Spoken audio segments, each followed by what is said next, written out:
Imagine você nascer em um mundo onde sua forma de existir não é entendida, onde cada gesto, cada silêncio, cada olhar diferente é visto como um erro, como um desvio, como uma doença sem cura.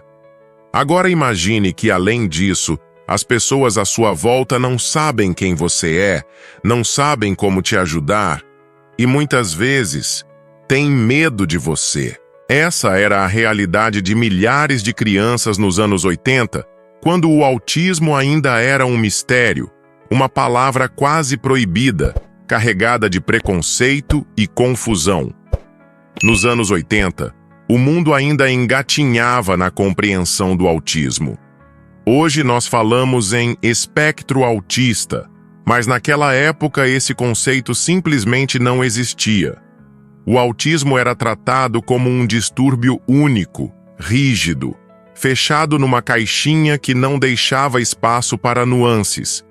Para muitos médicos e psiquiatras, o autismo nem era uma condição em si, mas sim um sintoma de outra doença, principalmente da esquizofrenia.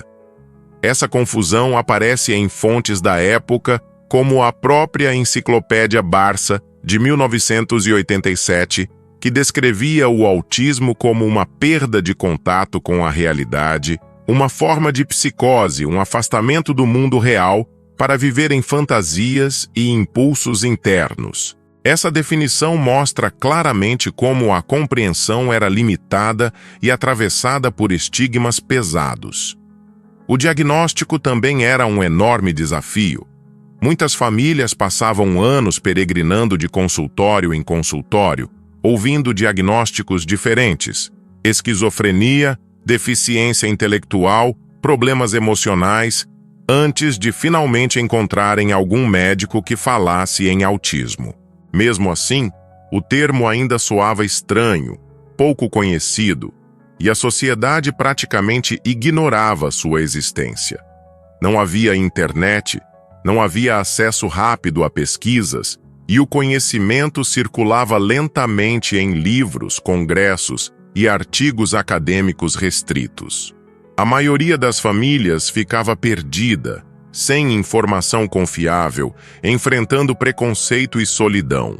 Na época, ainda se falava de teorias completamente equivocadas, como a famosa ideia da mãe geladeira. Essa teoria afirmava que o autismo era causado pela frieza afetiva das mães, que seriam incapazes de dar amor suficiente aos filhos. Essa visão cruel colocava a culpa do transtorno nos ombros das famílias, especialmente das mães, e gerava ainda mais sofrimento.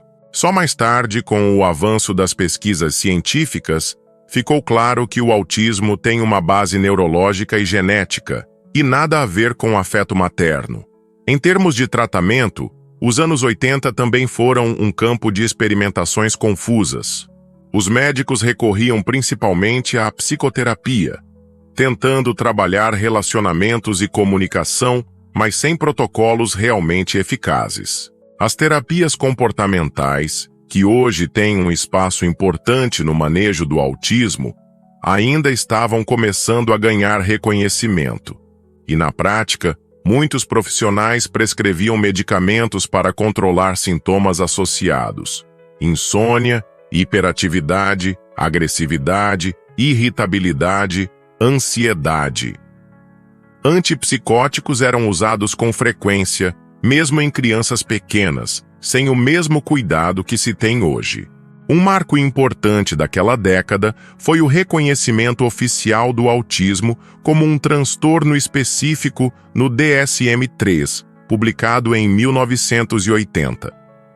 Pela primeira vez, o Manual Diagnóstico da Psiquiatria classificava o autismo como um transtorno invasivo do desenvolvimento, o que ajudou a separá-lo de condições como a esquizofrenia.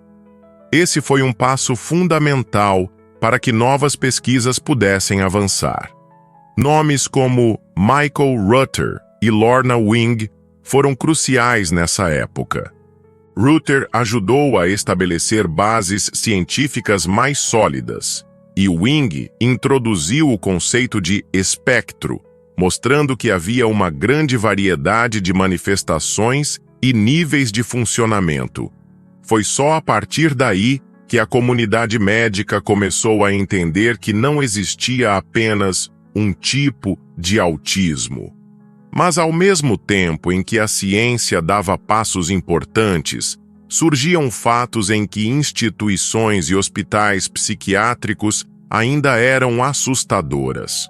Um exemplo chocante que dizem vem da Itália, no chamado Manicômio das Crianças, em Villa Azzurra, no início dos anos 80. Ali, crianças consideradas ineducáveis ou perigosas eram amarradas em camas, presas a radiadores, deixadas ao frio. Mas não acreditem. Apesar das imagens serem reais, isso não tem nada a ver com crianças autistas. Então é fake news.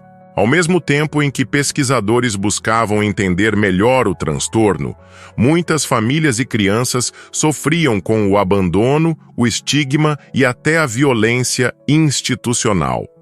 No Brasil e em outros países, começavam a surgir associações de pais e familiares que lutavam por informação, apoio e direitos básicos. Essas organizações foram sementes importantes para a mudança de mentalidade e para a defesa da inclusão, mesmo que ainda de forma inicial. Na mídia, o autismo praticamente não existia. Era invisível. As pessoas quase não ouviam falar, e quando ouviam, era sempre carregado de mitos e confusões. Não havia representatividade, não havia debate público, e o preconceito reinava. Crianças autistas eram vistas como problemáticas, indisciplinadas ou até perigosas, o que aumentava a exclusão escolar e social. Muitas eram mantidas em casa, escondidas, porque os pais tinham vergonha ou medo do julgamento da sociedade. É duro pensar que isso aconteceu há apenas algumas décadas. A evolução foi lenta, mas necessária. Hoje falamos em inclusão, em direitos, em políticas públicas, mas o caminho até aqui foi marcado por dor, ignorância e luta. Os anos 80 foram um divisor de águas. Ao mesmo tempo em que mostraram os horrores do preconceito e das práticas desumanas, também abriram as portas para uma nova compreensão científica, que mais tarde daria voz ao conceito de espectro e a defesa de uma vida digna para pessoas autistas. Em resumo, nos anos 80, o autismo ainda era um enigma mal compreendido, muitas vezes confundido com loucura, tratado com preconceito e dor. Mas também foi a década em que começaram a nascer as mudanças que transformariam a forma como entendemos o autismo hoje. Mudanças impulsionadas por pesquisadores como Lorna Wing, pelo reconhecimento no DSM-3 e pela coragem de famílias e associações que não aceitaram mais viver no silêncio. É olhando para esse passado, cheio de erros e crueldades, que conseguimos valorizar os avanços atuais e reforçar a importância de continuar lutando contra o preconceito e pela inclusão real. E agora, eu quero ouvir de você. Você já tinha noção de como o autismo era tratado nos anos 80? Você consegue imaginar a dor de uma família recebendo um diagnóstico cheio de culpa ou de uma criança passando por situações tão desumanas? Deixa seu comentário aqui embaixo. Eu quero saber sua opinião, suas experiências, suas memórias. Se esse conteúdo mexeu com você, compartilhe. Porque quanto mais gente souber o que aconteceu, menos chance temos de repetir os mesmos erros. E não se esqueça, falar sobre autismo não é só falar de ciência, é falar de humanidade.